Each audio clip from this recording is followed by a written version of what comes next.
tó ìjà pé ìgbàlá ń lò ń bẹ kò sẹ́ni tí ó láyé La ilaha illallah. àfikún kákọ́ wá sọ́ra sí tàráyé bá ń pè ọ́ sì máa sọ́ra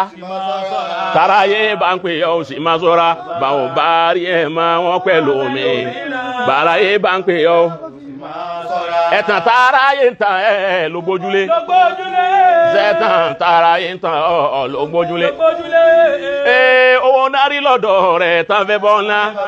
òkèlè nárí lọ́dọ̀ rẹ̀ tán fẹ́ bù níbẹ̀ wọ́n ń pa àfihàn òun káyà sókè ọgbàgbé pé báwọn bá rí ẹ̀ máa wọ́n pẹ̀lú omi yé ẹ̀tàn táyé tàn ló gbójúlé. Ẹ̀tàn táyé tàn ló gbójúlé. Ẹ̀tàn táyé tàn ló gbójúlé. agbọ́tẹ̀ ni tán torí kú parọ́ mọ́. ẹlòmíì ń lo ayé bọ̀ ó lo ayé òun dáa ayé òun ó lò ó dáa ń sì ń da tí gbogbo ẹ̀ ń hó ọwá kú. wọ́n ní kú tó kú lára ayé gbà.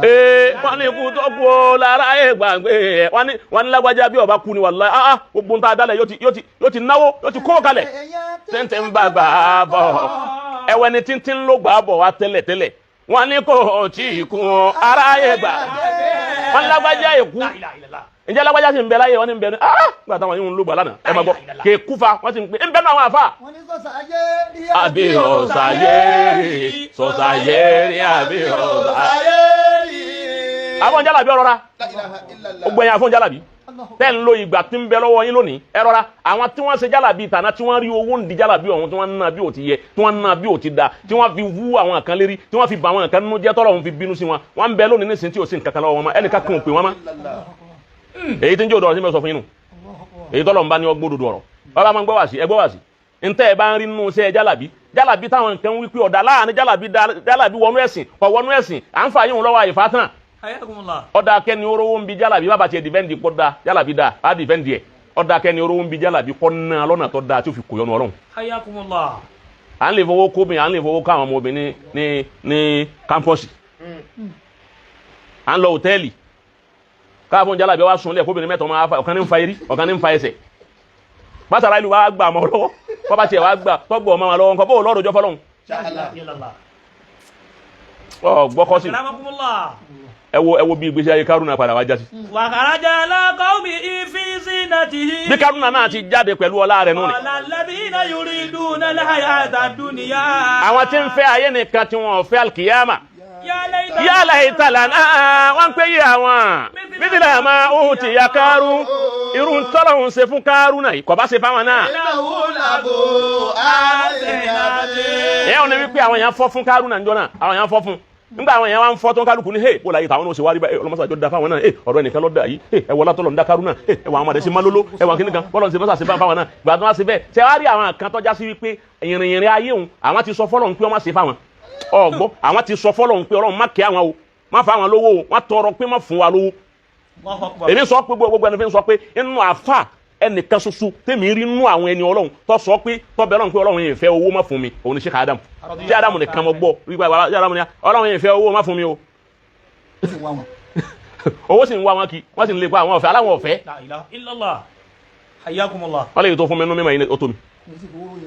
kọ́ wá sẹ́nìkan tí ó fowóró yìí Sheikh Adam aborolo nìkan tó kọ́ ni tó wá ní tí Adam ẹni tó lọ́lá tó lówó ìmọ̀ náà ni gbogbo ẹni tí ó ròyìn Sheikh Adam láyé ìmọ̀ náà ni wọ́n fi ròyìn wọn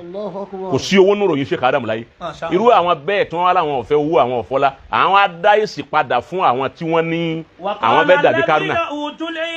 àwọn tá a fún ní mímọ́ tí wọ́n jẹ́ ní Ọlọ́run tí wọ́n ma òní tí wọ́n ma ọ̀la ó tún lè ẹ́lì màá èyí wọn ni wípé àwọn tí wọ́n ti mọ ibi tí gbẹ̀yìn Kárúnà ó padà já sí Masha Allah ìlímà bẹ̀ wọn nù ni hayyakumullah alladhina utul ilma àwọn tí ń wo Kárúnà pé ẹ̀ gbogbo bó ti ń ṣe fẹ́ látọ̀ ń fẹ́ láyì tó ń fọlá jiyọ̀ tó ń bùgá tó ń ṣe gbogbo ẹ̀yẹ kò ní lábọ̀ wọ Kárúnà ó lé lẹ́yìn fúngbà díẹ̀ náà ni yóò padà tán yẹnyẹn tó ní sẹ́kù. La ilaha illallah àwọn yóò wá ń sọ fáwọn tó ń pè wẹ̀yìlákùn erin yóò á ń pè wẹ̀yìlákùn erin yóò da. thawabullahi khayrun dawabullahi ẹ̀san Ọlọ́run tí ó san fún wa lálùkìyàmà khayrun liman amana òun ló lóore ju ti Kárúnà lọ fẹ́ni ọba ní ìmánì wa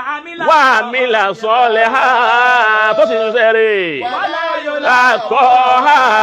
illa ghabirun barakallahu fikum yama yi ẹni alibarika tí ó kọ ẹ gbé mi ní dáadáa mo gbádùn yín púpọ̀ Ọlọ́run ó jẹ́ salibarika wala yulaqaha ẹnìkan ò ní rí sàwábù Ọlọ́run lálkìyàmà illa dhabi àbẹ́ni ọba ṣe sùúrù tó lóun wáyé nìyẹn ayé nìkan òun ni. fakasabuna bihi wa bidari ila rudo. ìgbà tó wá dijọ́ náà ọjọ́ tí àwọn àfa tí wọ́n sọ fáwọn tó ń wípé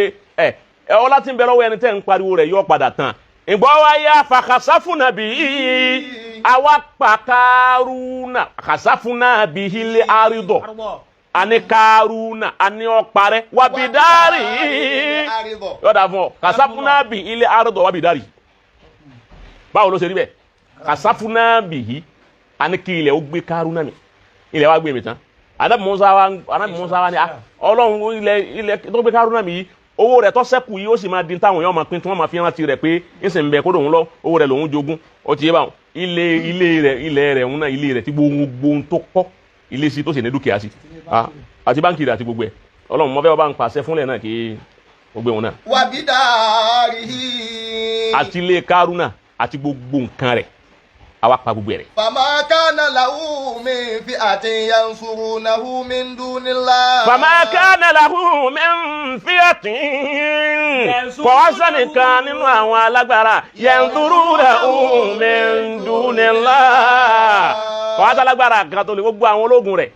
ológun rẹ̀ àtàwọn ìyá tó fẹ̀yìntì àti gbogbo alágbára rẹ̀ wọ́n lọ́dọ̀ gbogbo wọn pitú ọwọ́ wọn Kárúnà jáde ma. min dunillahi. Ọlọ́run nìkan ló lè ràn lọ́wọ́ Ọlọ́run sì lóhùn ní ràn lọ́wọ́ ma. wa ma kana minal muntasirin. wa ma kana minal muntasirin kò sí jẹjà ọjà jẹ ni Kárúnà jẹjà. wa asiba alladhina tamannaw makanahu bil amsi. alladhina tamannaw makanahu bil amsi. àwọn tí wọ́n kí bò sí lánàá wípé àwọn fẹ́ dàbí Kárúnà lẹ́nu jọ́ ní tí wọ́n pé àwọn ọlọ́mọsà ṣe irú báyìí fáwọn wọ́n wá ń wí pé wáyé ka anallah. wọ́n pé yé wáyé ka anallah. ka anallah yabsutu rizqa liman yasha'u wa ibadihi wa yaqdir. wait kai wayo Allah wayo Allah ka anallah oh my God ka anallah. àṣẹ Ọlọ́run ọba mi rísíkọlí ọ̀yàṣá akùnmí ní ibadihi wa yaqdir. àṣẹ lóòótọ́ ni ọ̀rọ̀ tí àfa alágbájá sọ lánàá pé Ọlọ́run ní máa tẹ́ á sì kífẹ́ ni ọba wù á sì díwọ̀n rẹ̀ àṣẹ yìí tó díwọ̀n fáwa tá à ń wí pé kò ṣe fún wa yìí àsóore ló ṣe àṣẹ báwa náà bá ṣe parẹ́ nì. lawla amanna Allahu alayna. bí ẹ bá mánu Ọlọ́run ṣe fún wa mánu làáfà tó sọ fún wa pé yálẹ̀ ìta wé hákùn àfa tó ní bẹ́ẹ̀ ni ọgbẹ́rẹ́ ẹ má fọlá àdàtọ́ ọmọ ẹni tí ò ní pẹ́ parẹ́ tí ẹ bá ṣe kúrú mánu tọ́lọ́run ṣe fáwọn tààrà àfa tó ṣe wá àṣẹ fún wa wípé ká má fọlá Kárúnà tọrọ làkàṣà àfàmìnà torí gbogbo àwọn òṣìṣẹ́ rẹ̀ wọ́n jọ parẹ́ lákàṣà àfàmìnà báwa náà bá lọ́dọ̀ ẹ̀ta láàánú wájú jẹ lọ ni báwa náà bá ṣe parẹ́ nù. wàyí ká náwó. láàyò fún olè hàn bàbá àtẹni aláìmoore èèyàn àti kò ní jèrè dálẹ̀. tilka darul akhiratu. tilka darul akhirah Ọlọ́run wá ní wa nábì ń bọ̀ ọ̀rọ̀ Kárúnà mo sọ fún ọ yìí ọ̀rọ̀ Kárúnà ni mo sọ fún wa nábì kọ̀rọ̀ yìí Kárúnà fún ọba ń sọ fún àwọn sàhábà sọ fún àwọn àlùmọ̀ rẹ̀ tí ń bọ̀ ó ní bá a ti padà sáyé Kárúnà rẹ̀ ìgbà tí ń ṣe fáàrí pẹ̀lú ọlá tá a dá láyé àmọ́ àwọn tí wọ́n bá dúró pẹ̀lú Ọlọ́run ìwà nábì torí kí Ọlọ́run sọ fún ànábì ni pé ànábì olówó Allahu alaihi wasallam. tálíkà lànábì